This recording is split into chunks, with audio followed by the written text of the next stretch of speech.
मार्च को हमारे घर में ईडी का छापा पड़ा। 15 दिन बाद 26 मार्च को सीबीआई का छापा डाला और 10 मार्च से लेके आज 18 जुलाई जब मेरे लड़के का जन्मदिन है, उस दिन तक एक भी नोटिस नहीं, कोई पूछताछ नहीं और आज सीधी गिरफ्तारी। और जो शिकायत ये आ रही है कि पप्पू बंसल के बयान के आधार पर, उसके बयान के आधार पर आप कार्रवाई कर रहे हो और वो आदमी कोर्ट के एनबीडब्ल्यू है और ऑफिस घूम रहा है। इससे समझ आ जाता है कि सारा षड्यंत्र हो रहा है शासकीय एजेंसियों के माध्यम से। छत्तीसगढ़ के पूर्व मुख्यमंत्री भूपेश बघेल के बेटे चैतन्य बघेल को उनके बर्थडे पर ईडी हैप्पी बर्थडे बोलने पहुंची।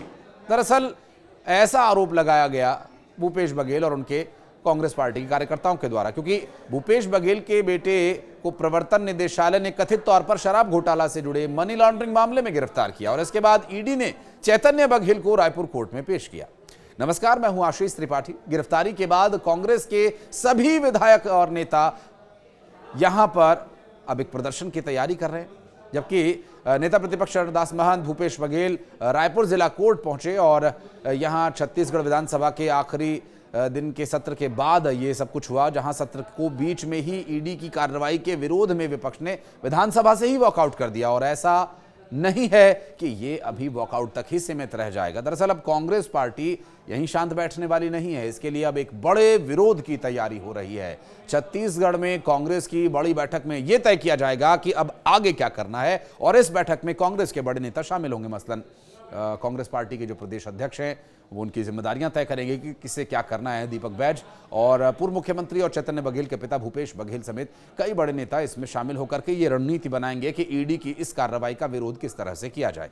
छत्तीसगढ़ के शराब घोटाला और कथित तौर पर फरवरी 2019 में ये शराब घोटाला हुआ था और इस समय डिस्टिलरी से हर महीने करीब 800 पेटी शराब लेकर 200 ट्रक्स भेजे जाते थे और बताया ये भी गया कि शुरुआत के समय में प्रत्येक पेटी पर 2840 रुपए में इसे बेचा जाता था और बाद में जैसे जैसे इस ऑपरेशन का विस्तार हुआ, इसकी मात्रा महीने दर महीने बढ़ाती हुए इसे दोगुना कर दिया गया, 400 ट्रक्स भेजे जाने लगे। इसके साथ ही पेटी की कीमत भी बढ़ाकर 3880 रुपए कर दी गई। जांच में यह सामने आया कि केवल 3 साल के भीतर ही कथित तौर पर 60 लाख से अधिक पेटी शराब अवैध रूप से बेची गई, जिससे लगभग 2174 करोड़ 60 लाख रुपए की अवैध आय अर्जित की गई। छत्तीसगढ़ शराब घोटाला मामले में कांग्रेस के सीनियर नेता और पूर्व आबकारी मंत्री कवासी लखमा पहले से ही जेल में हैं।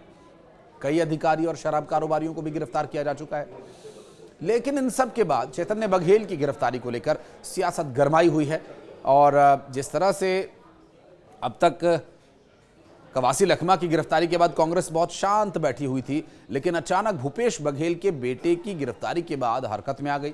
उनके घर के बाहर गिरफ्तारी के बाद क्या कुछ हुआ, इसकी तो तस्वीरें हम आपको दिखा ही रहे हैं।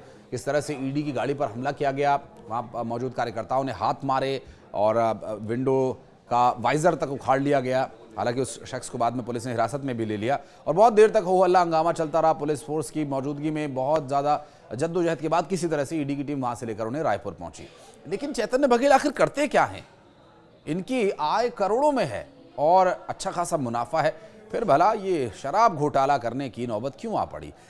ये आप वीडियो अंत तक देखेंगे तो आप समझ पाएंगे। दरअसल पूर्व सीएम भूपेश बघेल के बेटे चैतन्य बघेल, जिनका नाम बिट्टू भी है, इन्हें बिट्टू के नाम से भी जाना जाता है, चैतन्य बघेल रियल एस्टेट के कारोबारी हैं। जी हां, रियल एस्टेट के कारोबार से जुड़े हुए हैं। चैतन्य बघेल छत्तीसगढ़ में विक्टरपुरम नाम से एक अपार्टमेंट बनाते और बेचते हैं और ये लग्जूरियस अपार्टमेंट्स होते हैं और चैतन्य बघेल करोड़ों रुपए की संपत्ति के मालिक भी हैं और इस कारोबार से उन्हें हर महीने करोड़ों की कमाई होती है। साथ ही चैतन्य बघेल की जो कुरुदडीह गांव में खेती है, उस खेती से भी इन्हें आय होती है और अक्सर भूपेश बघेल अपने खेतों की फोटोज शेयर करते रहे हैं, सोशल मीडिया पर आपने देखा भी होगा। धान की खेती से बघेल परिवार की अच्छी खासी आमदनी होती है और ऐसा कहा जाता है कि उनके परिवार के पास करीब 100 एकड़ से ज्यादा की जमीन है जिसमें ये खेती होती है। रियल एस्टेट के अलावा चैतन्य बघेल अपने पिता के साथ खेती का भी काम देखते हैं।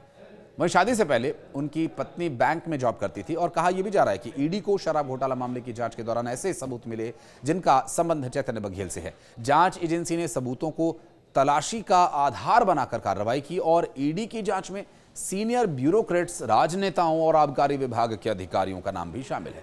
पूर्व सीएम भूपेश बघेल अपने परिवार के साथ भिलाई स्थित उनके आवास पर रहते हैं और भूपेश बघेल और उनके बेटे चैतन्य बघेल के घर पर ईडी की टीम जब पहुंची तो क्या कुछ कार्रवाई की ये तो आपने देखा ही, लेकिन इससे पहले भी ईडी की टीम ने 10 मार्च को भी छापा मारा था। इस दौरान ईडी को कई अहम दस्तावेज भी यहां से मिले थे और कुछ कैश भी, जिसका जिक्र भूपेश बघेल ने अपनी मीडिया को दी गई प्रतिक्रिया में भी किया। बहरहाल चैतन्य बघेल जो अच्छे खासे स्टैब्लिश कारोबारी हैं, उन पर मनी लॉन्ड्रिंग का आरोप है और अब भूपेश बघेल इसके लिए क्या करने वाले हैं।